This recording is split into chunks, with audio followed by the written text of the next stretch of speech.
Hello hello hello विद्यार्थियों, क्या हाल चाल, कैसी चल रही है पढ़ाई। तो विद्यार्थियों, आज हम लोग पढ़ने वाले हैं Ohm's law by free electron theory.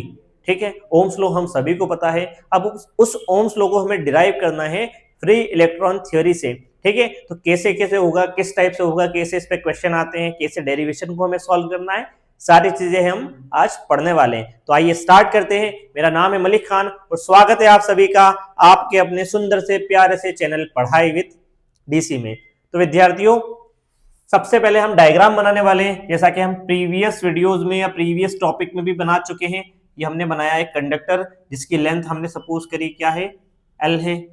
ठीक है, एल लेंथ का एक कंडक्टर बना दिया हमने, जिसमें कुछ फ्री इलेक्ट्रॉन्स है जो ड्रिफ्ट वेलोसिटी से मूव कर रहे हैं इस डायरेक्शन में। ठीक है, अब हमने क्या करा, इस कंडक्टर को एक बैटरी से कनेक्ट किया। किससे कनेक्ट किया? एक बैटरी से। ठीक है, तो ये बैटरी हमने लगा दी यहाँ पर, बी फॉर बैटरी। यहाँ से हमारा करंट फ्लो होगा आई।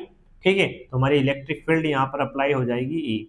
अब जैसे ही हमने बैटरी लगाई तो इस कंडक्टर के दोनों एंड के अक्रॉस एक पोटेंशियल डिफरेंस क्रिएट हो गया विद्यार्थियों, वी। हमने बताया पोटेंशियल डिफरेंस जो है वो क्रिएट हो गया इस कंडक्टर के दोनों एंड के अक्रॉस, उसे हमने बोला है पोटेंशियल डिफरेंस को वी। ठीक है, V is the potential difference between the across the ends of the conductor. ठीक है, ये हमारा डायग्राम हो गया विद्यार्थियों। अब हम बात करें हमारा ओम्स लॉ होता क्या है। ठीक है, ओम्स लॉ सभी को पता है ना, पुराने वीडियो में बताया क्या होता है ओम्स लॉ। अगर किसी कंडक्टर की physical quantities length volume temperature में कोई चेंज ना किया जाए तो उस पर अप्लाइड पोटेंशियल डिफरेंस उसमें फ्लो होने वाले करंट के डायरेक्टली प्रोपोर्शनल होता है। तो हम इसको बोलते थे, यहां पर बताएं, V is directly proportional to I, तो हम इसे लिखते थे V is equal to I R, या फिर हम ये बोले V by R is equal to I, है ना। कोई सी भी इक्वेशन तीनों में से चलेगी। ये हमारा क्या है, ओम्स लॉ। अब हमें यही चीज क्या करनी है, प्रूव करनी है। क्लियर है? चलिए सबसे पहले हम बात करें विद्यार्थियों, जब हम इसमें पोटेंशियल डिफरेंस अप्लाई करेंगे, जैसे ही बैटरी लगाए तो इलेक्ट्रिक फील्ड यहाँ पर क्या करेगी, इलेक्ट्रॉन पर फोर्स लगाने लगी। ठीक है, तो ये जो इलेक्ट्रिक फील्ड अप्लाइड हो रही है, जो इलेक्ट्रिक फील्ड अप्लाई हो रही है इस कंडक्टर के हर एक पॉइंट पर, वो कितनी होगी। ठीक है, यहां पर बात कर रहे हैं हम electric field applied on each point of conductor के हर पॉइंट पर कितनी इलेक्ट्रिक फील्ड अप्लाई हो रही। E is equal to formula होता है विद्यार्थियों V बाय L। क्या फॉर्मूला होता है? V by L, potential difference per unit length. ठीक है, potential difference per unit length. Clear है ये वाली चीज? कैसे आया ये वाला फॉर्मूला? V को हम क्या लिख सकते हैं, पोटेंशियल डिफरेंस को W बाय क्यू नॉट। ठीक है, क्या लिख सकते हैं, W बाय क्यू नॉट लिख सकते हैं ना, W बाय क्यू नॉट। करके बताएं क्या कैसे आया, कहाँ करें, यहाँ करें, ऊपर। ठीक है, देखिए यहाँ पर इस जगह पर हम दिखा रहे हैं आपको। ठीक है, जैसे हमने बात करा E इलेक्ट्रिक फील्ड को हमने लिखा है V बाय L, तो V को हम क्या ले सकते हैं, W बाय क्यू नॉट। ठीक है, और ये L सेम। इसके बाद बात करें हम इस W को क्या ले सकते हैं हम विद्यार्थियों, वर्क डन क्या होता है, फोर्स इंटू डिस्प्लेसमेंट। ठीक है, अपॉन क्यू नॉट। ठीक है, और ये L से L कैंसिल, तो F बाई क्यू नॉट हमारा जो इलेक्ट्रिक फील्ड का फॉर्मूला था वो आ गया।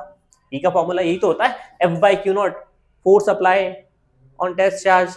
ठीक है, force applied by source charge on the test charge to the magnitude of test charge, दोनों का रेशियो इलेक्ट्रिक फील्ड होती है, यही होता है ना। तो इसको हमने क्या लिखा, ऐसा लिखा V बाई L। क्लियर है ये वाली चीज, याद रखिएगा, है ना, बहुत इंपॉर्टेंट फॉर्मूला है ये वाला, याद रखना। क्लियर है इतना? चलिए इसके बाद यहां पर बात करें हम magnitude of drift velocity of free electron is given by, free electron से ड्रिफ्ट वेलोसिटी का मैग्नीट्यूड हमने क्या निकाला था, Vd। याद करो क्या आंसर था, ई टाउ एवरेज बाय एम। ई टाउ एवरेज बाय एम, यहां पर नेगेटिव था और यहां वेक्टर लगे हुए थे, हमने क्या निकाला है, मैग्नीट्यूड। केवल मैग्नीट्यूड की बात करिए, डायरेक्शन नहीं, इसलिए हमने वेक्टर भी नहीं लगाया, माइनस भी नहीं लगाया। क्लियर है ये वाली चीज? ठीक है, तो ये आ गया हमारा ड्रिफ्ट वेलोसिटी। इस ई की वैल्यू को उठाकर यहां पर पुट कर दें, इस ई की वैल्यू को यहां पर पुट करें हम, तो हमारा कुछ ऐसा बनेगा, वी डी ई की जगह पर रखिए v बाई एल, तो ये लिखा हमने v बाई एल। ठीक है, टाउ एवरेज, ये लिखा टाउ एवरेज, और एक और चीज क्या है यहाँ पर m, ये लगा दिया हमने m। तो यहाँ पर हमारे vd की इक्वेशन मिल गई e v tau average m into L. Clear है इतना? तो ये हमारा हो गया vd drift velocity free electron. Clear है?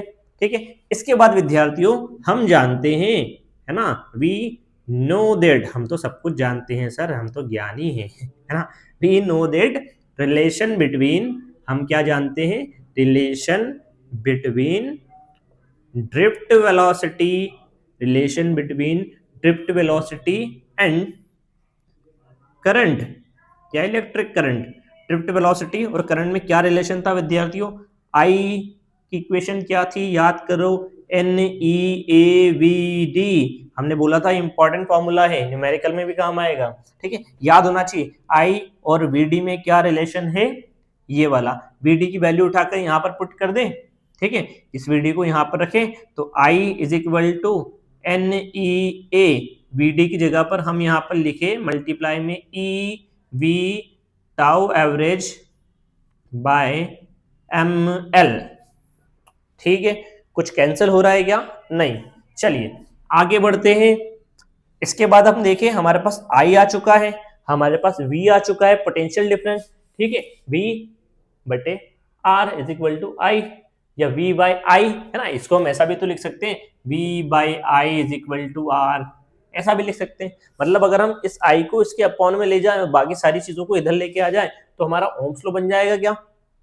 ठीक है, जैसे कि यहां पर हम बात करें, ये ml यहां पर आ गया ऊपर, तो m इंटू एल, है ना, इसको उठा के हम यहां पे लाए, कहां लाए? ऊपर। ठीक है, क्लियर है। और n e और e square a tau average, इन सबको ऊपर से उठा के लाए नीचे यहां पर, तो यहां पर हो जाएगा हमारा n e square a tau average. क्या बच रहा है?